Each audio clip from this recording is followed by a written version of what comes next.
Hi.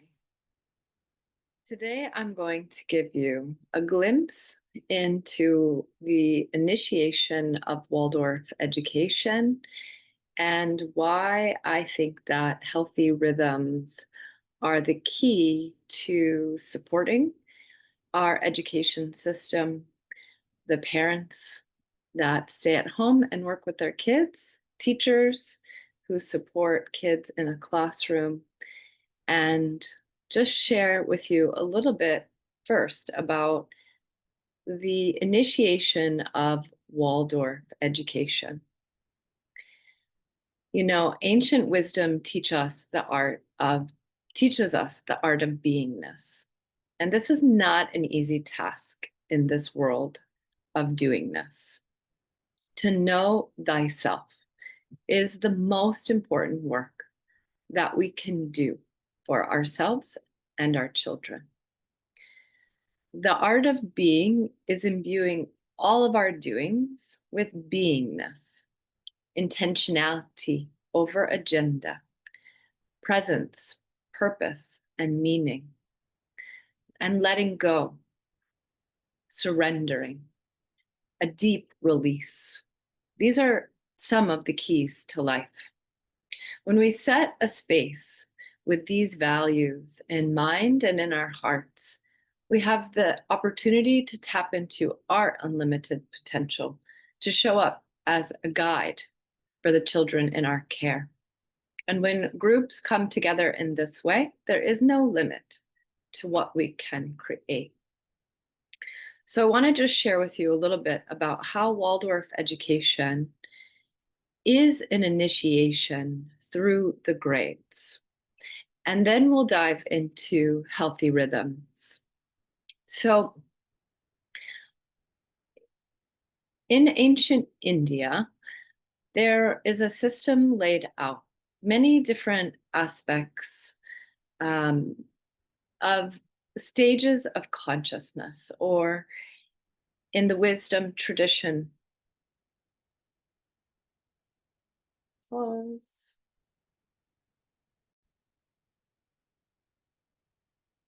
So, in ancient India and a lot of ancient wisdom traditions, there is a path laid out that looks at the stages of consciousness, and it guides each individual, each human soul to become a life-giving human being. And in our world that is full of chaos, it is difficult, but it is a path that we must chart. So in Waldorf, each of the 8 grades, grades 1 through 8, are a stage of consciousness. And we use specific stories to help a child to connect with this stage of consciousness, to relax, receive, and grow as a human soul moving through this particular stage. I'm going to share with you a little bit about each of the different stages, or what I call keys. And I see that these keys can really support us in cultivating our imagination, our intuition, and our inspiration. And when we're able to cultivate these 3 eyes, I see that true innovation is possible. So the first key is activating our roots, our connection to the earth. And this requires us to establish a strong foundation. And in that, we uncover a deeper sense of belonging. And when we feel that connection, it allows us to have clear boundaries and a personal operating system and values that really allows for a flowering of an inner peace. And it also allows us to manifest in harmony with nature. The second key is to learn how to let go and let flow. And that's a practice. And it's not easy in the way of relationships. So here we learn about duality. We learn how to accept each moment and deal with it fully, and then let go. And it is here where we're able to heal our karmic wounds, the things that we carried into this life to deal with, our family or ancestral wounds.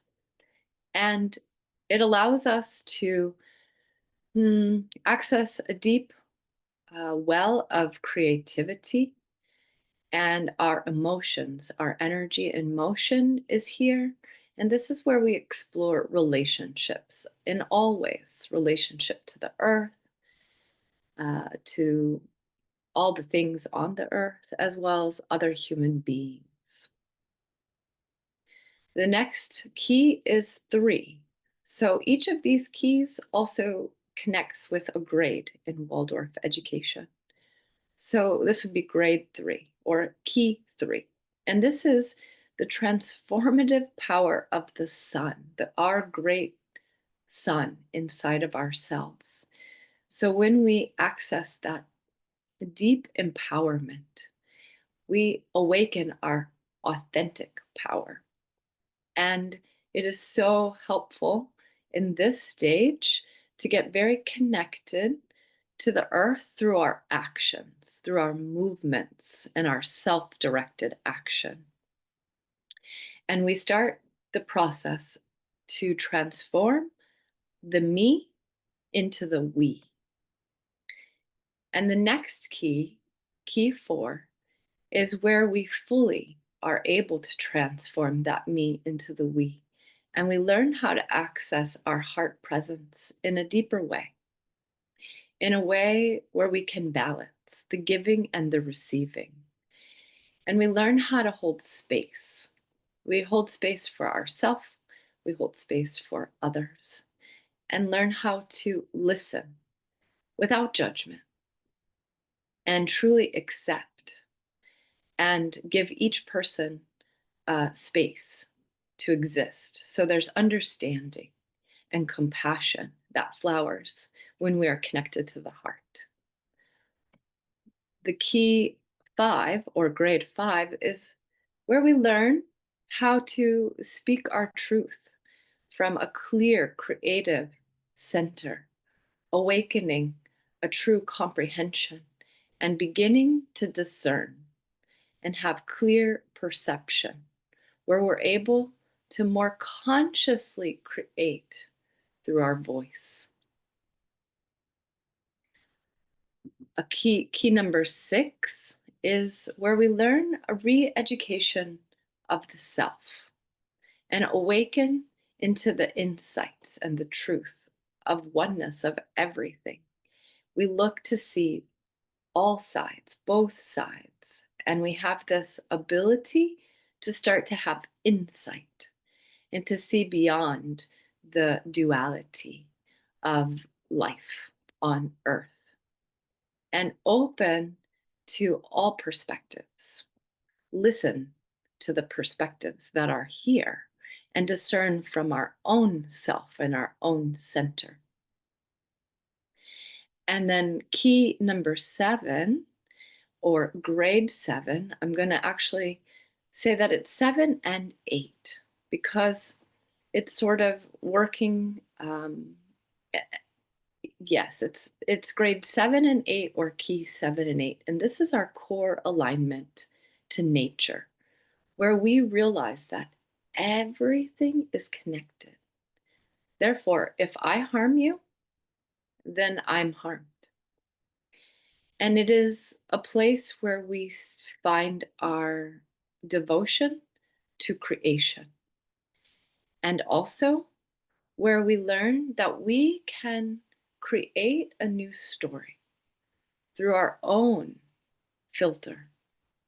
And that the programming and the conditioning that we have had since we were very young, we can start to sort through that and come up with our own stories and begin to start to tell our story on the earth. So these keys, or each grade or stage of development, supports us in awakening our full potential. We come to this earth to learn about suffering. And we flip the switch when we find our passion, our motivation, and our correct alignment. When we are correctly motivated, we're able to perceive correctly. And passionate people living correctly are what is going to change this world. When we each find our spark and we're able to connect with our body's rhythms in a healthy way, we are truly able to use our mind and our hands and our heart to serve the other. Up until this recent history where homeschool has become more um,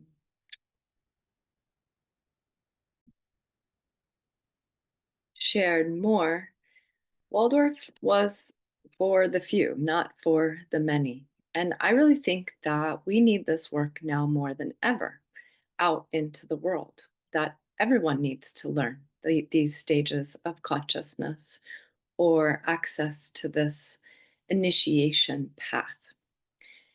And I see parents, we are the first and main educators for our children.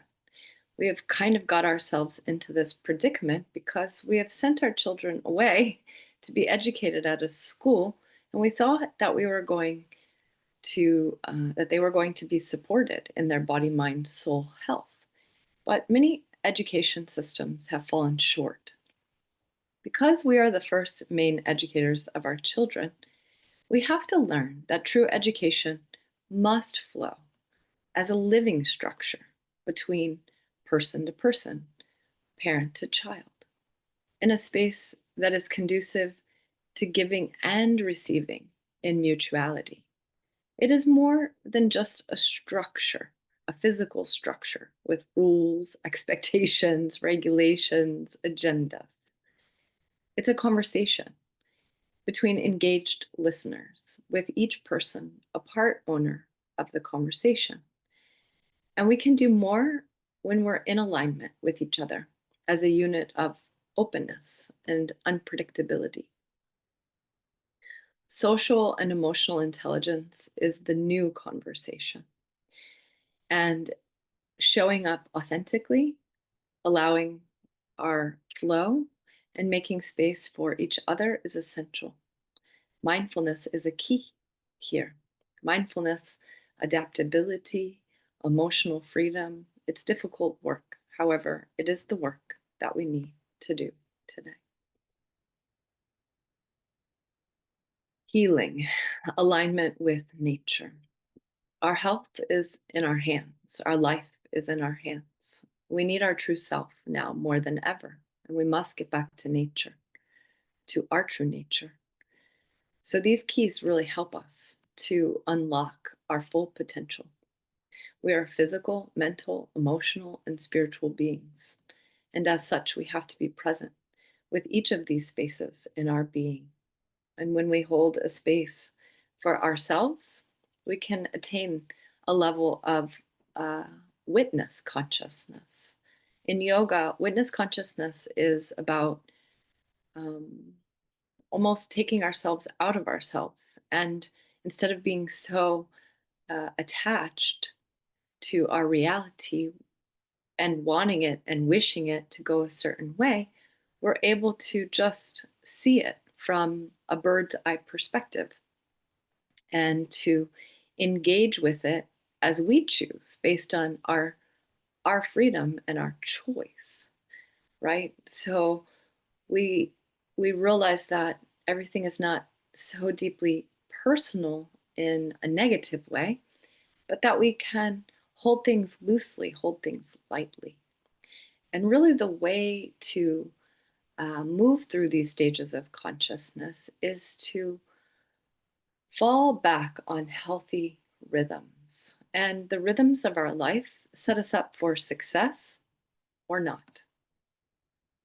And so, Waldorf education is masterful in weaving the spaces of healthy rhythms, of finding that balance each day, each moment, working with the breath, the in breath and the out breath, the ability to draw in so that we can focus, so that we can get clear with ourselves, so that we can learn something new, so that we can use our mind in a specific way. And then the out breath, and that allows us to deeply exhale, to integrate all that we've taken in. And that can be done in a variety of ways. So we have this conscious weave of the in and the out breaths through the days of Waldorf education. We also structure our lessons with in and out breaths. And we focus on a theme or something that we wish to bring to the children over the period of 3 to 4 weeks so that we can really digest things. So the in and out breath helps us to digest. It helps to create a heart coherency. When the nervous system is relaxed and the hemispheres of the brain are both engaged and working, we can find this coherency where life feels filled with ease and grace.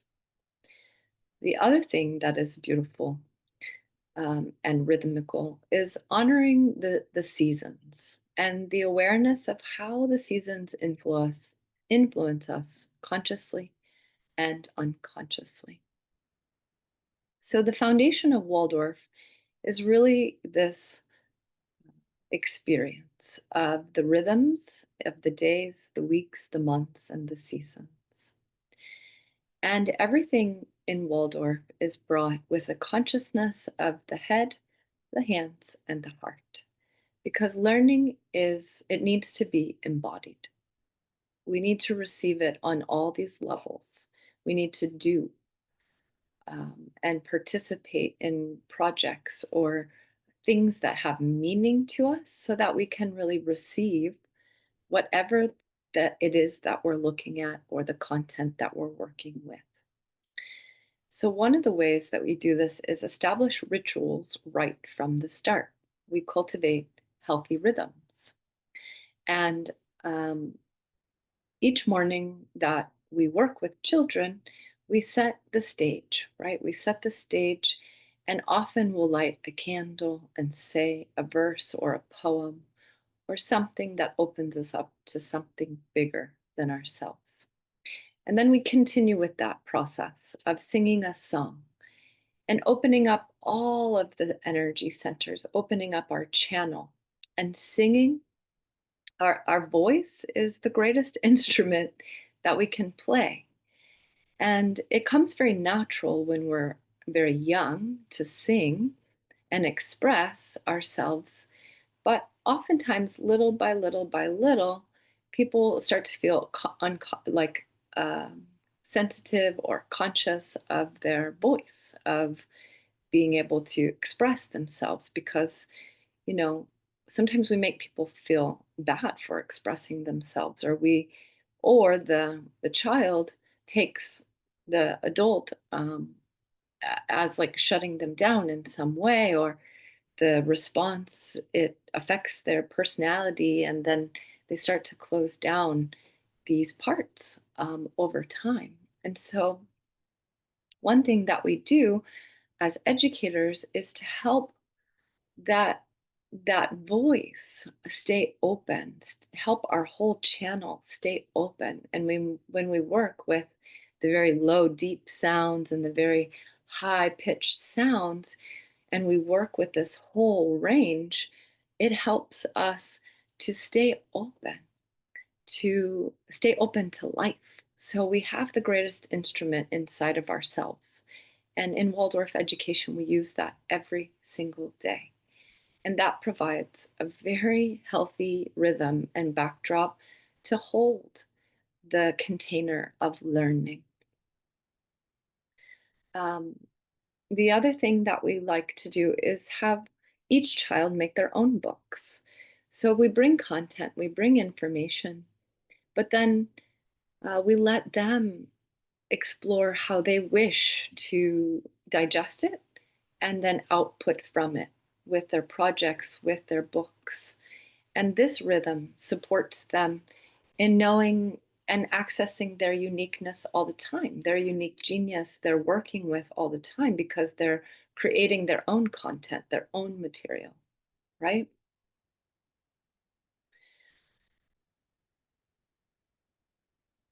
So, as we work with our tonality and we work with the sound of our voice and we engage our children in this way, it also helps us to learn how our tone affects our children and affects our relationships, right?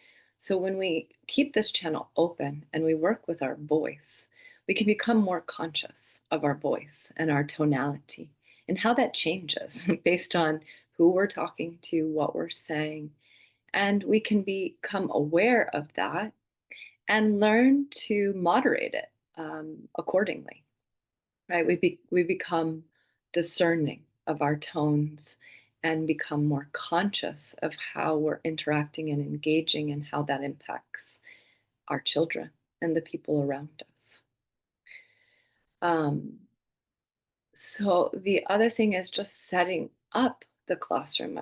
I mentioned rituals. In Waldorf, we use rituals all the time. We're setting space. So, one thing that I love to do is start a classroom or let's say the beginning of our school year by looking at agreements of how are we going to work together this year? How can we keep each other safe? How can we support each other? What is it that you need? What is it that I need? What is it that we need? And we just have like a visioning session. And I like to get the big, um, you know, um, charts that like flip charts, a big flip chart or a chalkboard if you have a chalkboard, and you just write out, just stream of consciousness, just talk about it, write it down, and look at how do we want to work together, you know?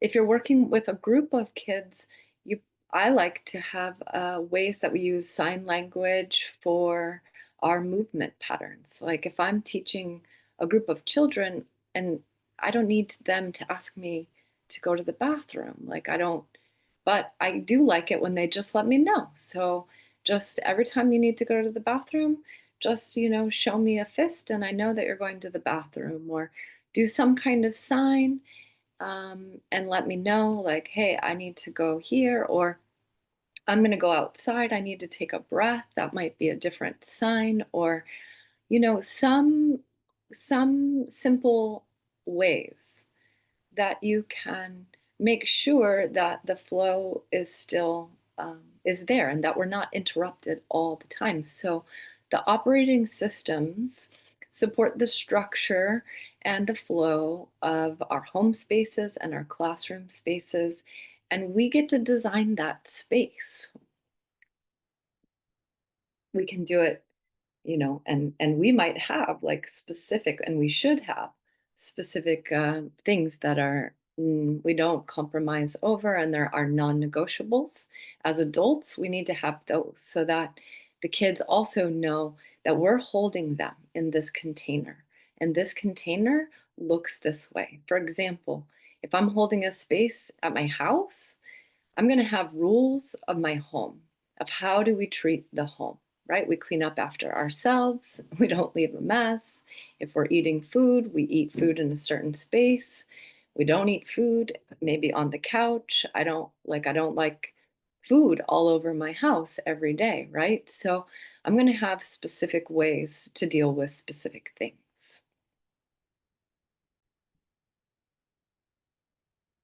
Transitions are also a big topic. How do we transition from one thing to the next thing to the next thing to the next thing?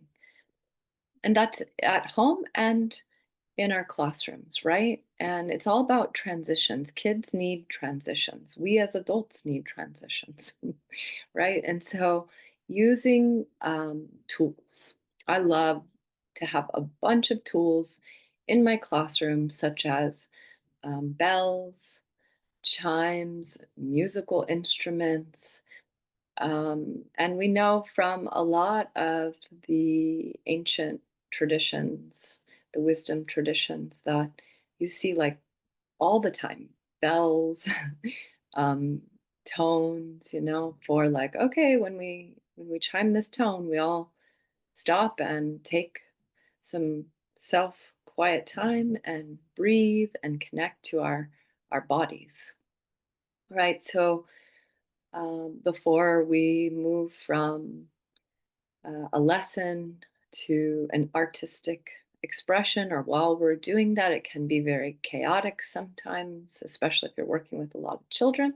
So you just want to set yourself up with a lot of tools to help support you in those transitions. Songs are great. Sometimes even just silence. Okay, today we're going to just practice, just seeing if we can stay in our own little bubble of quietness while we move from this activity to this activity, but guidance in those transitions. In addition, when I think of transitions, if you're working with a group of kids or you have several kids in your homeschool, um, not everybody is in the same timing. So if you are transitioning from one thing to the next and not everybody was finished with that thing, there has to be some way, because not all children are able to just, okay, now, if you're not finished, it's okay. We're just going to move to the next thing. And that's not very satisfying for some children. So we want to let them know, hey, we're going to work on this for 5 more minutes. And if you don't get finished, it's okay. We're going to continue this later. And you have that conversation, right? Everything is a conversation and a dialogue. And that is a very important rhythm for our children, because they need to know what's coming next, and help them to prepare for it. Okay, so the other thing that we focus on, that's a good rhythm that we do every day, is in the morning and at the closing of the day, we give a hug or a healthy handshake, or some way to greet each other, connect eye to eye, and just, I see you, that I see you. And so, um, yeah, that's a really good rhythm, is just to a check in. I see you, and we all need to have healthy touch. Not everyone is comfortable with it, and that's okay. Like, it shouldn't be forced. But a good, healthy handshake, or a good morning hug, or a good end of the day, expression that's the same, just allows that time to connect and to look eye to eye and feel your connection, right?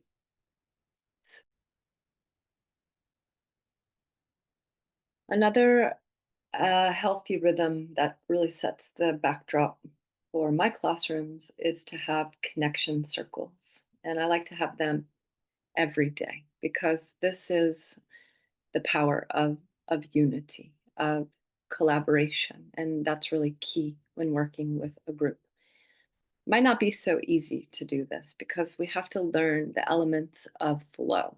And we also have to be attuned to the moods of the day.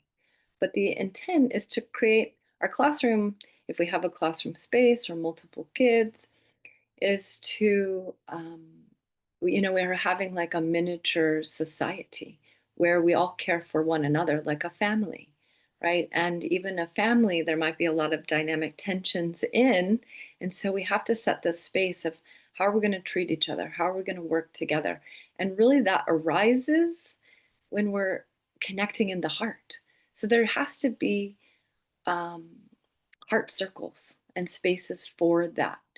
And I like to make do like a talking stick circle, which is something that I have discovered in many women circles over my life, and it's an it's a aware of and friends with many people who have a connection to Native American culture and wisdom. And so the talking piece or talking stick circle, that where you're whoever is holding the talking stick is the only person who is talking. And that's a practice, because most of us, when someone shares something, most of us want to share back or have something to say right away, right? Or when someone's sharing, you're thinking about your own self and how you relate to that thing that the person is sharing. And then as soon as there's a space, you get your sharing in, right? So you have to be relaxed in order to do a heart connection circle, because it takes practice and it takes time to learn the art of a talking piece circle. But truly, this is a rhythm that I wouldn't skip. You need to work with this and allow it to to evolve and to give guidance in it, and just remind them, oh, remember, the person who has the talking stick is the only one who's talking. Everyone else is listening. And we're not doing that in a like right, wrong, good, bad way. Don't we don't want to get on their case for being able to for chiming in what they think, because it's all learning practice, right? And there are times where it's like you want to have that dynamic feedback of like, I'm talking and then someone's feeding me back. And those kind of interchanges are great as well. So it's not like this is superior to that, but they're both necessary, right? Both ways are necessary. So cultivating a space for each person's voice to be heard, and to not be talked back at, or even to have the feedback, because oftentimes we're so used to that dynamic feedback of, oh, that's so great, or oh, wow, um, yeah, I love what you said, and more and more and more, right? But to actually just listen and to sit back and let that person share from their heart, share from their self, and to not have that constant feedback, it's so powerful and so important for us all to be able to sit with our thoughts, our feelings. So I'm going to transition now to the feeling life. So the heart circle can be a place for our feeling life, but another healthy rhythm that I like to bring in classes is right away to set up the morning. We might have some morning rituals that we're going through, but then as part of that, we are having a feeling connection as well. And I love to use tools for this. There are many different tools out there. You can make an I feel wheel, where you have just cut out a circle and then with a little arrow that you attach with um, like a little clippy, and you can write different feelings out on your feel wheel, and kids can just like turn to the wheel of like, today I'm feeling content. Today I'm feeling frustrated. Today I'm feeling this, right? In the morning. Because through the whole day, we might have many, many, many feelings, right? But it's just a way and a tool for a kid and for adults too. Many of us were not really supported in our feeling life. And so we need to learn how to check in with that. So if you have something that's physical, that's on the desk or on the table or somewhere where you can just, everybody has their own, and it's a way to gauge the feeling life. And then from that, I also will just go around a room or a circle and just like everyone, okay, let's check in this morning. How's everyone feeling? and it's so helpful to set that tone of the day because then like so and so got up late and they got here late and they weren't able to get their breakfast except for in the car, right? And that throws off the whole rhythm of the day, which is okay because we have days like that, right? We all do. So, and we have to be resilient and learn how to move from those spaces. But, and when we acknowledge those spaces, it's very, very helpful. So, some kind of tool that we can check in with every single day, maybe multiple times a day. How are you feeling? And I think it's important also to embody how we would talk about our feelings or when we do have a rough morning. How we don't, some people just tend to want to give like the whole story and it takes a really long time and then we're really in the story and then everybody's feeling overwhelmed, right? Or emotional in some way. And so like we can also say, okay, give us, um, a feeling and um, a minute about that. Or yeah, like sometimes I do that, just time. Everybody has a minute just to share your feeling life and to learn that you can express and that there's a limit though to the expression, that we don't want to just 5 minutes, 10 minutes. We're talking about our morning because we need to be able to learn how to move through these emotional experiences that we're having, or if we're really excited and something's happening later in the day and we want to talk and talk and talk all about that thing. And we need to learn, how to contain our emotions, and all of that needs to be taught. So the first step is just to hold a space for it.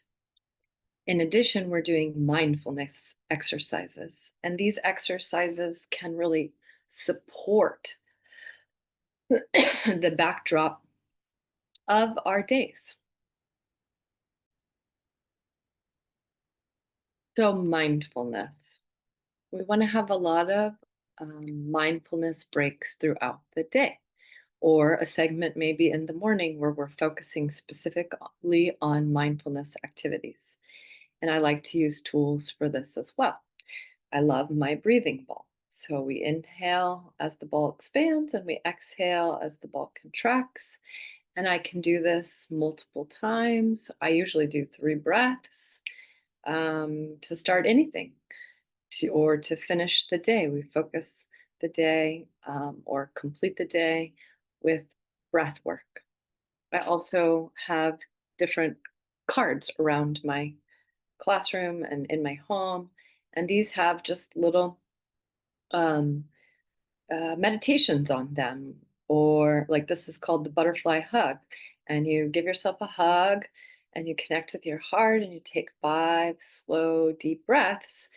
But if the children are reading, they can also pick cards and offer them to the group, right? And so this is great to have cards like this around because then it's not just you doing it.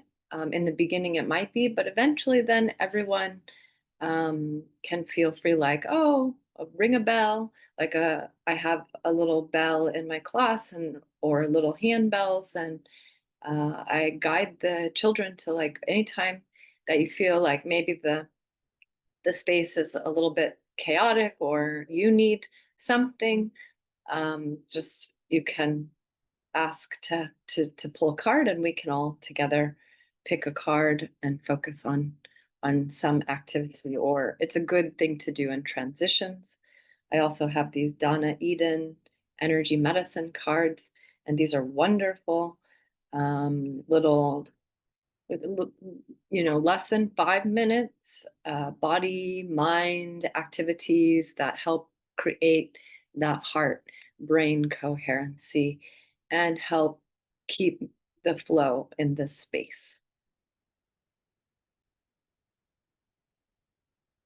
So the other rhythm that I use every day, fall back on all the time, is movement exercises.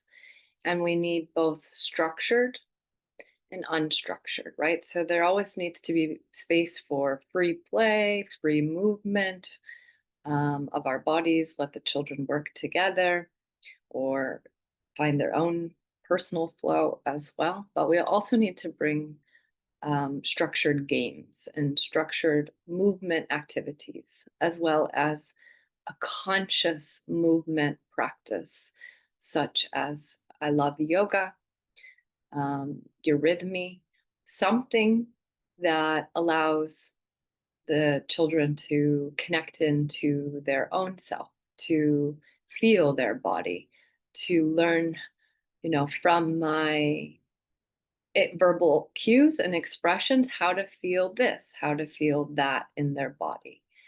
That is essential. And healing movements as well are very, very important. And Waldorf education uses a lot of structured movement activities, from using bean bags to learn the multiplication tables, maybe, or different movement patterns with bean bags, which is also like a way that we can use our body and our movement and our voice to stay connected to all the different movement patterns. In yoga, we say we need to move our spine every direction every day for a healthy spine, for a healthy life. There's also something called zooaerobics, right? So, and yoga is similar, where we use different animal positions, walk like animals, and this helps the functioning of the body and the mind and make neural connections that um, we all need. And sometimes when we're developing, there can be traumas and we get stuck in those points in time. And so doing these conscious activities and movement exercises helps us to rewrite those neural pathways and um, keep them open and keep our channels and our energy channels open and flowing. Healing tools are also something that I use in classrooms to support, um, just to support the consciousness of, like, okay, I'm going to pick up this copper ball and hold it, and the copper helps me feel really grounded or really connected to my body. I also love to have spritzers, sprays, like essential oils in water that we can just spray on our bodies and our auras, and that just is like a breath of fresh air. I love to use nature's gifts, plants, um, and or have like a nature table that every day we can connect in with, or we can add something to it, and it changes regularly or seasonally. And on this nature table, I also love to have flower essences that we are just the energetic uh, expression of a flower that we can take in our mouth or put on our head, and it helps to shift our frequency.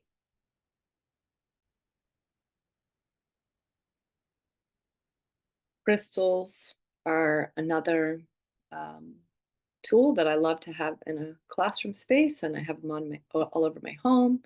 And they also contain a vibration, a frequency. They're incredibly healing. Children love them, to hold them, teach them, you can put them on your body, or listen, just hold and listen to them. And children are so connected, right? Like, this rite of passage that Waldorf education takes them on through the grades, it's to enhance the incredible genius that lives inside of each and every one of them. We're not trying to change them or divert their energy or who they are. We're actually using all of this to support them in learning how to live on the earth plane with an open heart, with a mind that and hands and a heart that's able to serve the other because they are so connected to themselves and connected to the rhythms of their life and of their heartbeat and of in their relationships. They're well and they stay well, and therefore they're able to truly live their unique purpose, their genius. So we also use a lot of color work, painting, artistic mediums to help them to connect to the moods of the soul. Goethe said that colors are the deeds and the sufferings of the soul. Um, and so they really, when we're painting with beautiful, bright, vibrant colors, they affect our moods, our emotions, which affects our soul life. It does something to it. It supports it. We so every week we're working with colors. We work with handwork, right? We teach the kids early years how to knit, how to crochet, how to sew, and we make all kinds of um, you know, beautiful creations that they are able to make from their hands. And there's this incredible sense of accomplishment when you make something with your hands. So at each grade, we're making sure that we're bringing some kind of handwork to help them to grow and take that next step and to keep finding that empowerment that comes from creating beautiful things from our hands. Uh, and everything really is woven through storytelling. The art of storytelling is one of the greatest keys in Waldorf education. Stories are the way that we can connect more deeply to each other, to and to all the aspects of life. And a good storyteller can help to allow the children and to breathe, um, to see in pictures, and to transmit those pictures to the children. So, in each of those grades or stages of consciousness or keys, there is a specific lens of storytelling. And so, in the next session, we're going to actually workshop the art of storytelling through some different exercises and really help you to embody your inner storyteller. Finally, um, uh, it is essential for us to become a true guide for our children. And what it means to be a true guide is, I think, it is to be in our own rhythm. If we're not in a healthy rhythm, then we can't be and bring rhythms to children, right? So our nervous system has to be relaxed. We have to be able to access the rest and digest mode and be open and receptive to life and to our children. And that's not easy. So, self care is essential. We can have all the tools and all the tricks of healthy rhythms in our bag. But if we're not in our own healthy rhythms, then we could bring all this stuff, but we could be missing it, missing some way to transmit to the children what it means to actually feel supported and held in a safe container, in a loving container. And the teacher, the guide, the parent, we are loving authorities. We're not, sometimes we do need to call the shots and be a strong authority, but always a loving authority, which means that we're always open for the next, open for the next, open for the next, and really coming from a place of curiosity. And yes, so learning the art of nourishment and self care is essential. So, thank you for receiving this download on healthy rhythms and Waldorf education and the initiation through the stages of consciousness. And on this next session, we're going to look at the art of storytelling, how to access that inner storyteller, and human design, looking at the uniqueness and the unique blueprint of our children in our care, learning a little bit about the aura types or how our energy system operates and how can we support each child in their uniqueness. So we're going to look at some of that next session. So thanks so much for joining me, and I look forward to seeing you next time. Bye for now.